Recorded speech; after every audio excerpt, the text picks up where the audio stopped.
Hey guys, welcome to my channel Bioachievers. This is your Purti ma'am, and now in this video we will discuss about the updated PYQ 2022 to 2011 chapter number 1 living word PYQ. And you can also follow me on the Telegram channel and the Instagram, which is also given in the description box. So let's get started.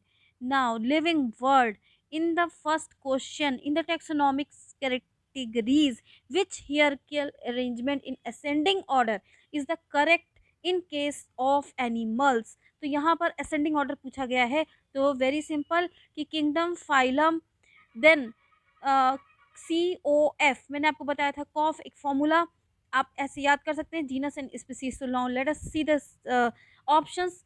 Kingdom, order, kingdom के बाद order नहीं आएगा तो wrong हो गया. Kingdom, phylum, class, order, family, genus, species. तो yes, it is the correct option. और ये बाकी के दोनों स्टेटमेंट्स क्या हैं, वो रॉन्ग हो जाते हैं.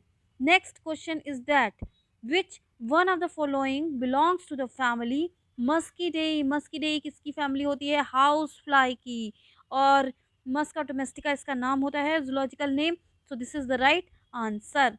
Now next question, which one of the following aspect is an inclusive characteristic of living things. जो एक्सक्लूसिव का मतलब होता है कि कोई और एक्सेप्शंस ना हो. It is the characteristic of the living things. First option, isolated metabolic reaction occur in vitro, increase in the mass from the inside only, perception of events happening in the environment and their memory, and increase in the mass by accumulation of material both on the surface as well as the internally. So यहाँ पर option number हो जाएगा C, क्योंकि perception of the events happening in the environment and the memory, it is the exclusive event of the living things. Next question, the living organisms can be unexceptionally distinguish from the non living. एक बार फिर से exclusive पूछा गया है, on the basis of the ability of. तो interaction with environment and the progressive evolution, then reproduction, then growth and movement and responsive to touch. तो यहाँ पर responsive to touch, this is the right answer. Biological organisation starts with. Biological organisation कैसे किससे start होता है? Cellular level, organism level, atomic और submicroscopic molecular level. So yes, this is the right answer, option number D. Now next question is that this select the correct written scientific name of mango which was first described by the Carolus Linnaeus. तो mango का जो correct जो option होगा वो होगा, देखो, genus को capital letter, first letter should be capital, और स्पीसीज का first letter should be small. ठीक है, और उसके बाद जो साइंटिस्ट का नाम भी आ सकता है, तो मैग्नीफेरा इन और लीनियस. तो this is the right option in which the M is capital, I is small, and again Linn मतलब होता है Carolus Linnaeus. So this is the right answer. Now fifth question, next question, which one of the following is against the rule of ICBN. तो जो against है rules के ICBN, किस तरह से लिखते हैं? Zoological and botanical name. तो अगर आप हैंड रिटन लिख रहे हैं तो again it should be underlined होना चाहिए, और जो अगर वो प्रिंटेड है तो वो इटैलिक्स फॉर्म में होना चाहिए. देन इसकी जो लैंग्वेज होती है वो लैटिन होनी चाहिए. Now let us see the options.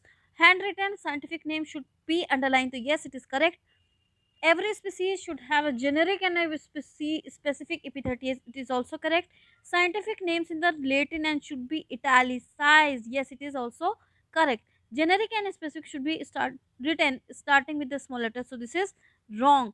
तो यहाँ पर जो जीनस है वो क्या होगा? Capital letter, for example Mangifera indica, तो एम कैपिटल होगा, और स्पीसीज क्या हो जाएगी? इंडिका, तो आई होगा स्मॉल. सो तो this is the right option, क्योंकि ये अगेंस्ट पूछा गया था यहाँ पर.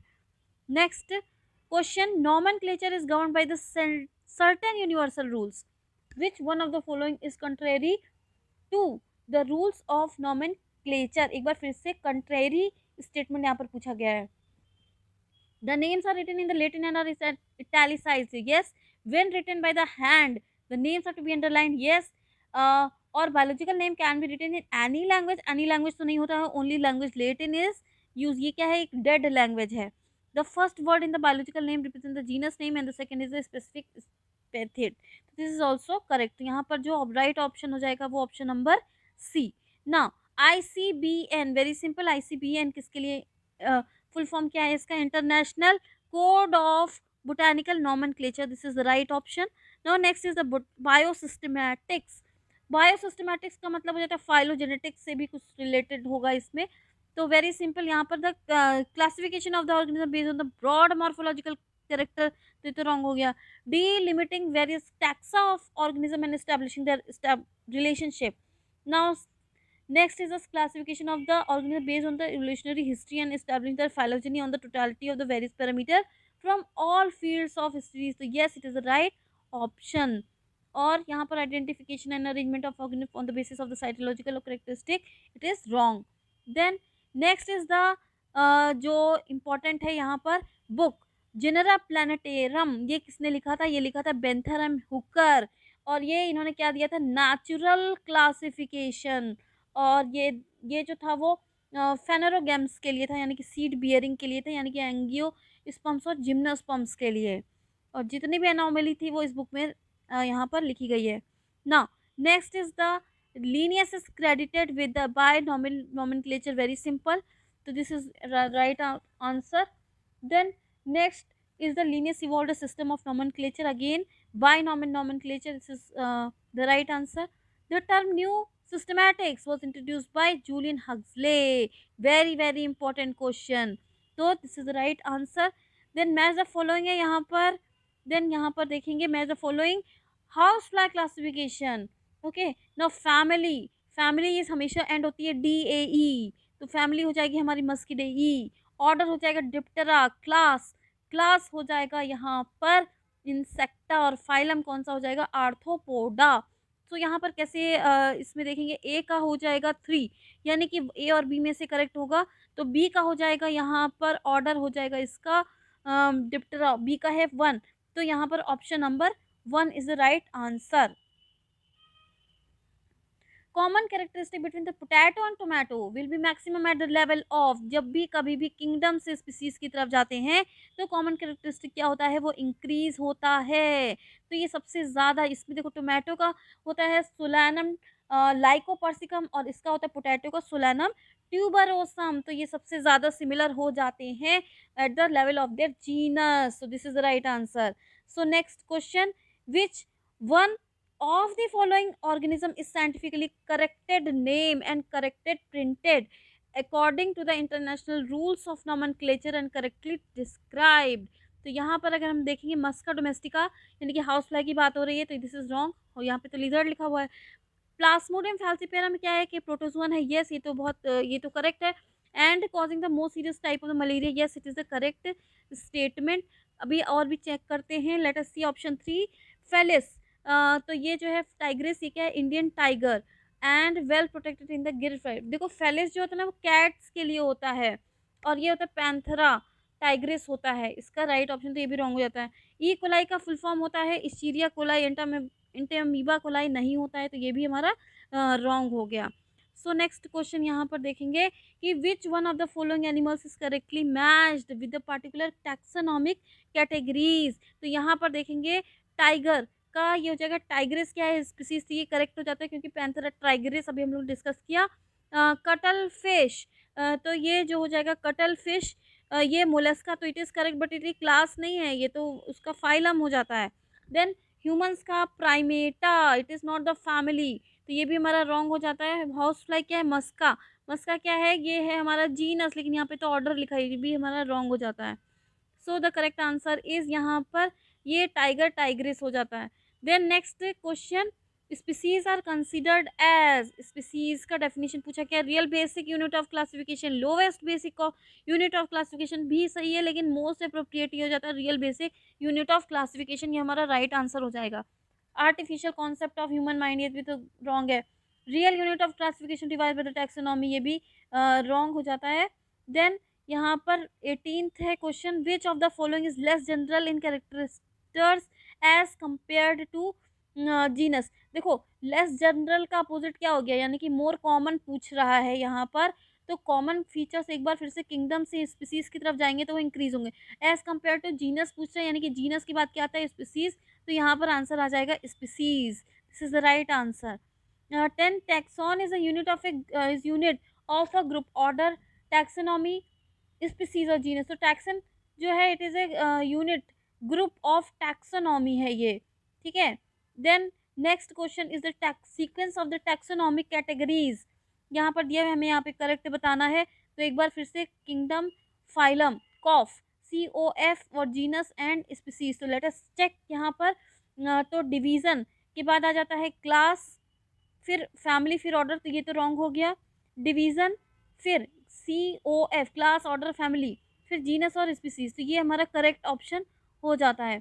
नो नेक्स्ट फाइलम, फिर ऑर्डर, फिर क्लास. तो ये भी रॉन्ग हो जाता है यहाँ पर. Class, phylum, tribe, order. Phylum के बाद ऑर्डर कभी भी नहीं आता, तो ये रॉन्ग हो गया. तो यहाँ पर ऑप्शन नंबर सी जो होता है वो करेक्ट स्टेटमेंट हो जाएगा. The term phylum was given by, ये जो टर्म है फाइलम, ये किसने यहाँ पर दिया था? तो ये दिया था हेकल ने. Haeckel, Ernst Haeckel. Then a group of plant और animal with similar trait of any rank is, यानी कि सिमिलर ट्रेट्स यहाँ पर पूछा गया है. एट एनी रैंक, स्पीसीज है कि जीनस है, ऑर्डर है कि टैक्सॉन. तो taxon is the right option. फिर हो जाता है ए टैक्सॉन. टैक्सॉन क्या है यहाँ पर? A group of related families, a group of related species, or a type of living organism, or a taxonomic group of any ranking. So this is the right option. So next is the basic unit of the smallest taxon of the taxonomy or classification. हम लोग discuss कर चुके हैं. It is the species. Static concept of species was put forward by, ये किसने किया था? Linnaeus ने. So this is the right answer. Taxonomical aids के बारे में यहाँ पर क्वेश्चन देखेंगे. मैच द फॉलोइंग है यहाँ पर.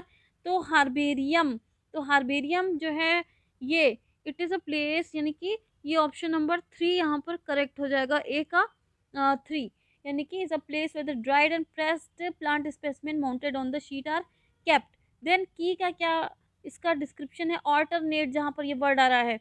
It is a booklet containing a list of character and then alternate which are helpful in the identification of various taxa, यानी कि बी के साथ यहाँ पर क्या मैचिंग होगा? 4 का.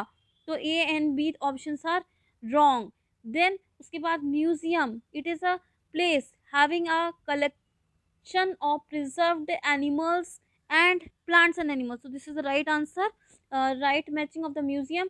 एंड कैटलॉग की क्या हो जाएगा कि यहाँ पर option number second, that it is a list that numerate the methodology of all the species found in the area with brief description aiding identification. तो यहाँ पर जो राइट ऑप्शन हो जाता है वो हमारा ऑप्शन नंबर ये डी हो जाएगा, क्योंकि फर्स्ट के साथ में आया था थर्ड और बी के साथ में आया था फोर्थ. ठीक है. Next is the label of the herbarium sheet does not carry information on. तो भाई हाइट ऑफ द प्लांट तो कहीं से कहीं भी नहीं आता है. तो this is the right answer. Then उसके बाद which one of the following is not a correct statement, जो करेक्ट स्टेटमेंट नहीं है यहाँ पर नॉट पता करना है. A museum has a collection of photograph of the plant and animal, this is the wrong statement. और यहाँ पर ये करेक्ट ऑप्शन हो जाता है कि is the taxonomic aid for the identification of the specimen, yes correct.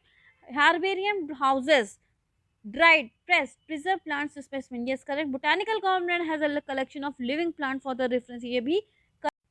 One of the most important function of the botanical garden is that, सबसे important function क्या हो जाता है?